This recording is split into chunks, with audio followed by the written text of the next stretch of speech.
ব্রহ্মদেব শুরু হলো স্বর্গের বসন্ত উৎসব।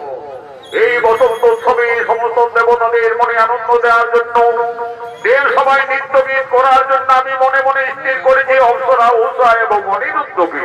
কোথায় কোথায় তোমরা অপ্সরা, উষা, অনিরুদ্ধ?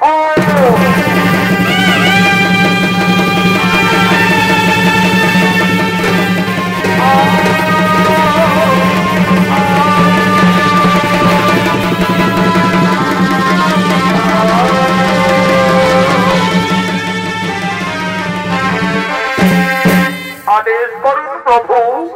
শোনো অপ্সরা, উষা, অনিরুদ্ধ, স্বর্গে শুরু হলো স্বর্গের বসন্ত উৎসব। এই বসন্ত উৎসবে সমস্ত দেবতাদের আনন্দ দেওয়ার জন্য তোমরা আজ নৃত্যগীত শুরু করো।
দেবতাদের আনন্দ দেওয়ার জন্য স্বর্গের অপ্সরা, উষা, অনিরুদ্ধ আজ দেব সবাই নৃত্য গীত করছে। আর কে জানে গো, কে জানে গো, কেউ তো জানে না আমার মনে কথা, কে জানে গো,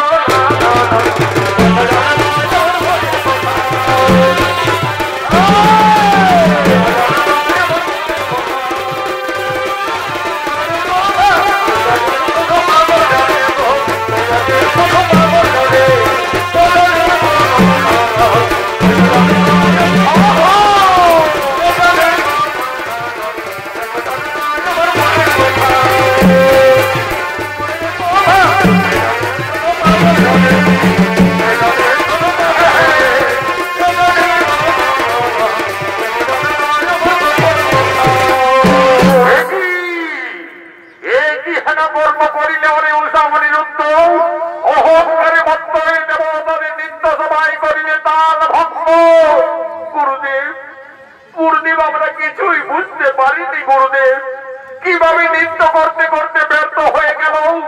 ওরে ওরে উষা, অনিরুদ্ধ, বয়সেরই দোষে অহংকারে বদ্ধ হয়ে যাব, তাদের নৃত্য সবাই করিলে ব্যর্থ। এই জন্য ছিন্ন করিলাম, কেষ্টনা দিলাম তোদের অভিযোগ। যাও তোরা মানব হয়ে মানব করে যত্ন নেমে যাও।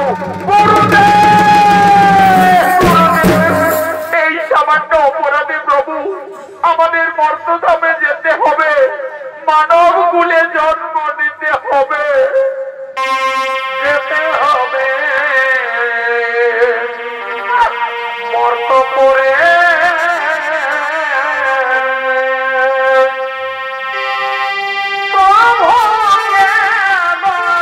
দিলে পরে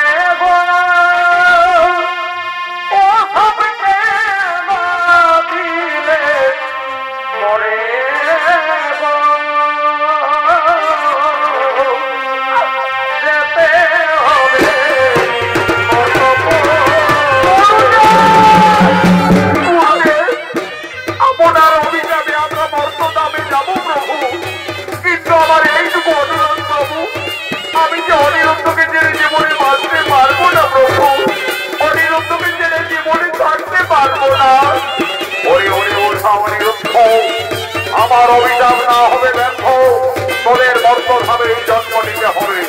তবে যাও, তোমাদের মনোবাসনা পূর্ণার্থে উভয়ের প্রতি বসতে মর্তধাম সম্ভাবনা থাকবে।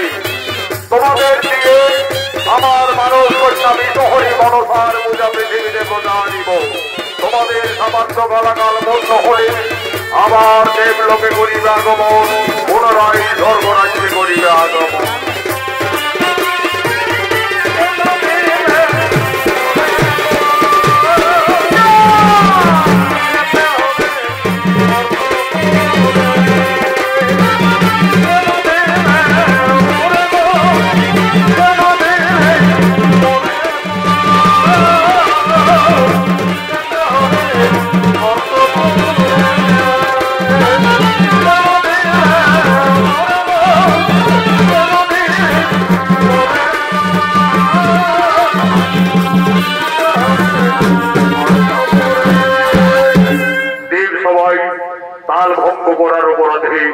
দেবাদিদেব মহাদেবের অভিশাপে চলে গেলেন অপ্সরা উষা অনিরুদ্ধ মর্তধামে। অনিরুদ্ধের জন্ম হল চাঁদ সদাগরীর পুত্র নক্ষিন্দর রূপে এবং উষার জন্ম হল সাই সদাগরীর কন্যা বেহুলা রূপে। এদিকে মা দুর্গার অভিশাপে স্বর্গের রুদ্র শিকারী কলিযুগে চাঁদ সদাগর রূপে জন্ম নিয়েছে। বর্তমানে চম্পক নগরের মহারাজ সমস্ত সেনাপতিদের সঙ্গে নিয়ে রাজসভার দিকে আগমন করছে।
আপনারা সকলেই জানেন ওই বিশহরী মনসার কোপানলে আমার 6 পুত্র কালে প্রাণ হারিয়েছে।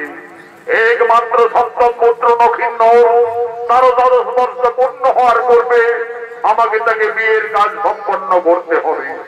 এই মহর্ষি নক্ষিন্দরের অস্ত্র শিক্ষা বিদ্যা শিক্ষা সকলেই সম্পন্ন তো মহারাজ। যুবরাজ নক্ষিন্দরের বিদ্যা শিক্ষা হলেও এখনো অস্ত্র শিক্ষা বাকি রয়েছে মহারাজ। যাও গুরুদেব, নক্ষিন্দরকে জঙ্গলে নিয়ে অস্ত্র শিক্ষা দিবে এবং আমার এই চম্পক নগরের চারিদিকের সীমানা তাকে পরিষ্কার ভাবে বুঝিয়ে দিবে। তাই হবে মহারাজ, যুবরাজ নগেন্দ্রকে আমার সাথে প্রভাতে পাঠিয়ে দিই।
নগেন্দ্র, তুমি তরবারি ধরো, আমার সঙ্গে এই জঙ্গলে অস্ত্র চালনা করো।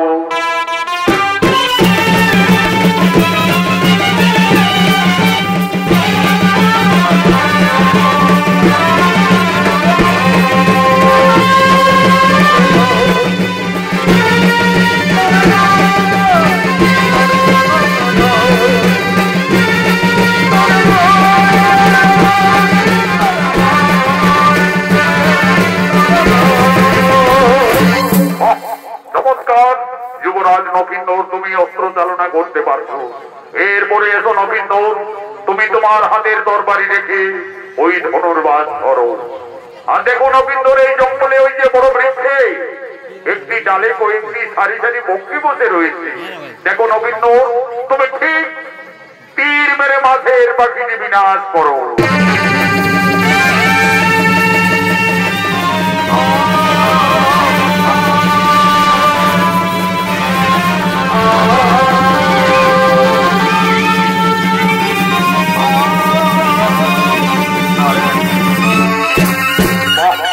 নমস্কার নগেন্দ্র, তুমি তীর চালনা করতেও শিখে গেছো। এরপরে এসো নগেন্দ্র, আমি তোমাকে চম্পকনগরের চারিদিকের সীমানা পরিষ্কার ভাবে বুঝিয়ে দিই। ওই যে দেখছো নগেন্দ্র, ওদূরে ফুলের বাগান দেখা যাচ্ছে। ওই ফুলের বাগান হচ্ছে নিশনীনগরের সীমানা, মহারাজ সাই সদাগরের রাজ্য। তারপরে এই দিকে আমাদের সম্পূর্ণ চম্পকনগরের সীমানা। মহর্ষি ওই ফুলের সমিষ্ট বলছে একেবারে সারা জঙ্গল আকুল করে তুলেছে। আমার যে নিশনীনগরের ফুলের বাগান দেখতে খুবই ইচ্ছে করছে গুরুদেব, আমাকে ক্ষণিকের মতন আদেশ দিন গুরুদেব, আমি ওই নিশনীনগরের ফুলের বাগান পরিদর্শন করতে চাই। তবে তাই হোক যুবরাজ, ততক্ষণে আমি এই জঙ্গলে বিশ্রাম নিচ্ছি। যাও নগেন্দ্র, তুমি নিশনীনগরের ফুলের বাগান পরিদর্শন করে আসবে, যাও।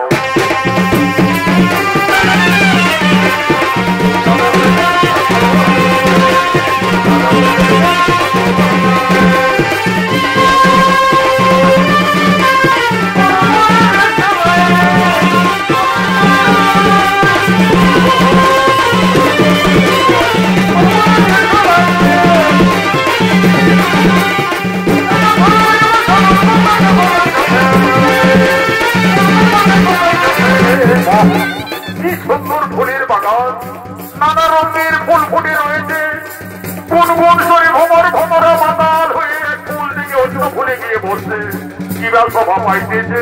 যাই, আমি আরেকটুকু ফুলের বাগানে এগিয়ে যাই।